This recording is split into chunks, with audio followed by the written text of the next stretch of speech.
right, because we got some very interesting games, and it's going to be a very interesting start between Melbourne and Collingwood for our Friday night footy. And ladies and gentlemen, it's been a while since I've done this. I don't think I've actually done this so far this season, but our bold tip of the round comes in the first game.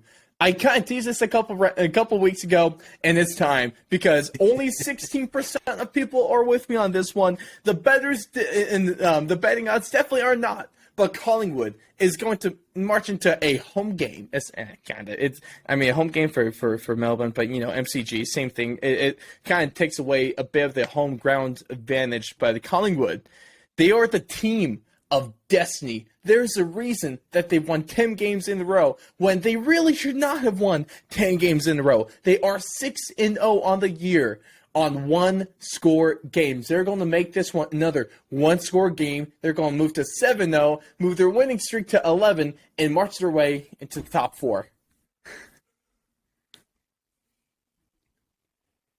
I don't Oh boy, I'm the D's in this one. I just think the D's are too strong. I think if the performance against Fremantle is anything to indication, I think this is going to be a massive step up for Collingwood. I think this humbles Collingwood a little bit. I think this kind of puts them in where they kind of are in the top. I think they've kind of benefited from teams that haven't played as well. I think Collingwood's in this. In this particular tipping, it says my advantage. I only have it as an 8-point win for the D's. Just out the one score. Collingwood keeps this close. They've got the talent. Good news for Melbourne because otherwise they would have lost. Exactly. I just think the D's have some strengths that are going to kind of capitalize on some places where I think Collingwood is not as strong. So these in this one, and then the next game of the round is going to be. You want to know what? In terms of tipsters percentages, this is another bold tip for me apparently because only 29 people are tipping Gold Coast, even though they are 4-cent favorites in this one over Hawthorn. Even though we're going to be at UTAS, Gold Coast is going to take this one home, keep their finals hopes alive over the Hawthorn Hawks. All right, I've got Hawthorn in this one. They always play Utah as well, and I think Gold Coast, the air out of their balloon a little bit these last couple of weeks. So, I love Gold Coast. I love the way they're playing. I just think this is one of those. I think what Sammy Mitchell is doing down at Hawthorn, I think is starting to click a little bit. So I think they're going to be a big improver over this offseason. So I have the Hawks winning this one in Taz, but I think this is another. And then after that, we've got the GWS Giants in Giants Stadium taking on Essendon, and Giants are going to lose to the Dons apparently. And a few rounds ago, this would have been a worse loss in my opinion, but now it's not even like horrible. So I'm accepting it. McVay's probably going to have some more strong words for this team, unfortunately. But at least we're going to get a better draft pick. So, yeah, Dons take this one.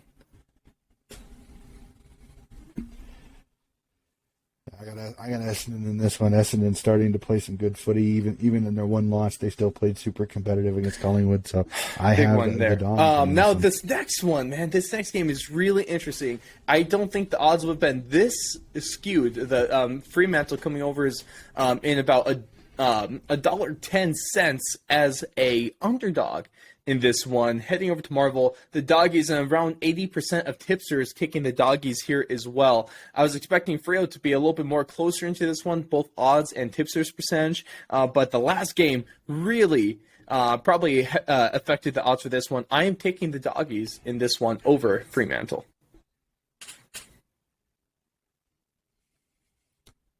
I'm the same way. It's at Marvel Stadium, and again, Fremantle, the last few times they've went to Victoria, they've had a few issues.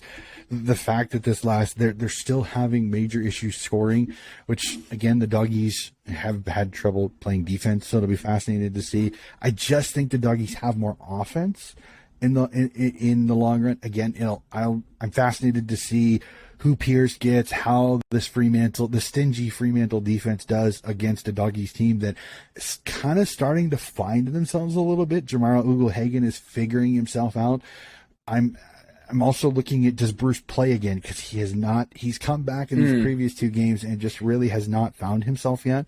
I'll be interested to see, does Bruce get a rest for maybe a little more of a mobile forward to kind of cause Fremantle's bigger defense a little. Now, after issues. that one, we got the one. DeLon Cants and the Saint Kilda Saints at GMHBA.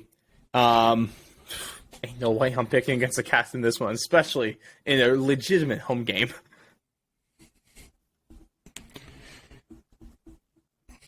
Yeah, Cats win this one. I think the Saints keep this one. I think the Saints keep this one close. I think they keep it competitive. I just think the Cats just a little too much firepower. I think this is probably going to be the most interesting, the second most interesting game of the round. Maybe even at the least, for argument's sake, top 3, and you cannot dispute that one. We have Port Adelaide in Richmond, with Port Adelaide kind of slightly edging out Richmond this one, both on the odds and the tipsters' choices. This is taking place at the Adelaide Oval as well, which does not bode well for Richmond, especially with some of the recent injury issues. Poor Dusty not even going to make this one, might not even make any one of the games the last bit of the regular season, at least. And Danya, I'm going to go with Port Adelaide in this one. I'm going to go with Port over Richmond and still look good in missing the finals.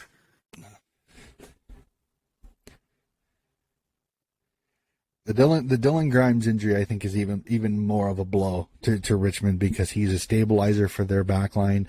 I think Dusty, they've kind of figured out. Shea Bolton has kind of stepped in and kind of done the Dusty role, so I don't think Dusty is as big and out as maybe previous times. But Dylan Grimes' hamstring injury is a blow. That is a massive hit to the structure of the Richmond defense.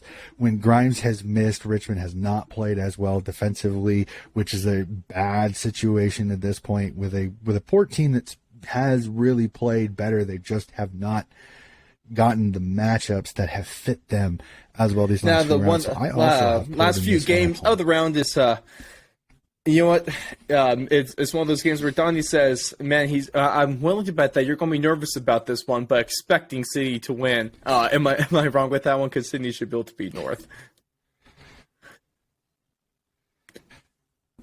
Yep. See, Sydney wins, but I'm terrified on this one. Again, it's a lot like Adelaide. It's a lot like GWS. I'm going to say it.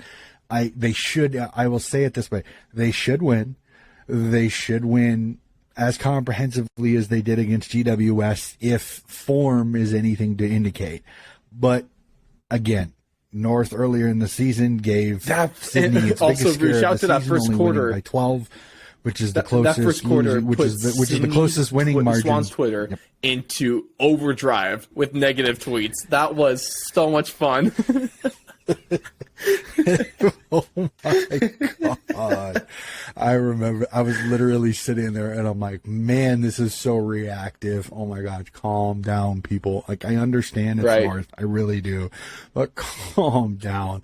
They got the win. They got the win by the skin of their teeth. It's the smallest winning margin this entire season, which tells you a little bit too.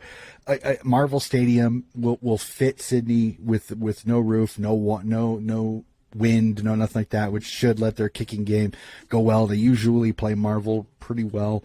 So again, Sydney should win this one comprehensively, but you always go with a little bit of grain of salt against the North team. Yes, you do. And one of these last games is really going to have impact when it comes to the top 8 as a whole. And that is taking place at the Gabba, the Brisbane Lions, and the Carlton Blues. Now, Carlton, you probably would have stood a chance if this took place probably literally anywhere else besides the Gabba. But it might just be on the cherry on top in terms of disaster for them in this one. I'll take Brisbane. I am slightly surprised that it's 90% to 10% on this one. I thought it'd be a little bit closer given Brisbane's struggles recently. I like them in this one. I think it should be a pretty damn good game, though. I think this is one of those, it's where it's at. It's out the Gabba. And Carlton's injuries. Kennedy's out. Newman's out. They've got injuries that, I mean, they're not like Paddy Cripps, Ben Mackay, Jacob Wiedering injuries, but they're depth injuries that it's going to make a 23rd, 24th, 25th player have to come in, and it is a step down from the top 22, which then weakens the side a little bit. So I can kind of understand a lot of people are thinking Brisbane's going to be madder in a bag of hornets when it comes to the loss to Richmond, and Carlton is susceptible to a loss after dropping one to a Crows team that they shouldn't have. So I'm not too much surprised about the total tip mounts. I think this is much closer than some people are talking. I think some people think Brisbane's going to blow Carlton out of the water. I think this is going to be a close game. This could be just as good a game as the Brisbane-Richmond game of the previous week. I think Brisbane just has enough offense, since it sounds like Zach Bailey should be back for this game, which gives them one more weapon, one more depth piece for Carlton's defense to have to worry about. So I think Brisbane wins this, because this is another absolute belter.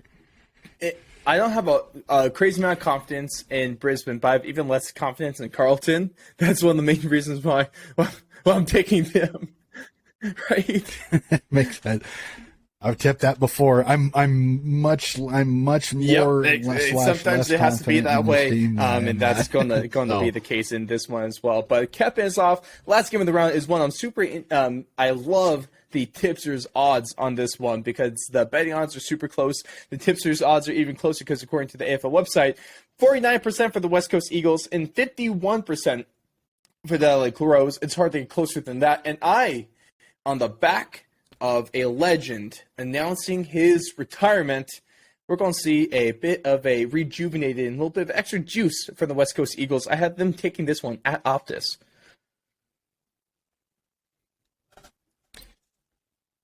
I'm with you on this one.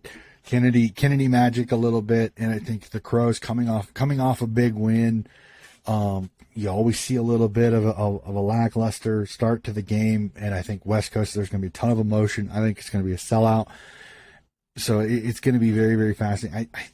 I'm with you. I think the Eagles get this. I think the Eagles get this one because they're definitely relatively healthier than they were earlier in the year, and I think this is a much stronger West Coast. This is a much stronger West Coast team than previous weeks, and this is a Crows team that's very, very inconsistent. So you go from a great game against Carlton, I'm worried you get a major step back in this one, and you get a not so good performance against the West Coast. I think it'll be good. Of course, I mean, we all know about the new coach mojo when it comes to the round after a head coach, a senior coach gets canned, a new one steps up. Now let's talk about a retiring player mojo. We definitely have a few of those happening, and one of the biggest names, of course, is going to be Kennedy. Sure, we're going to see him in the Hall of Fame soon enough. It would be nice for the Eagles to give him a bit of a nice send-off, especially at home. So that's what I have. That's what I'm rooting for in this round.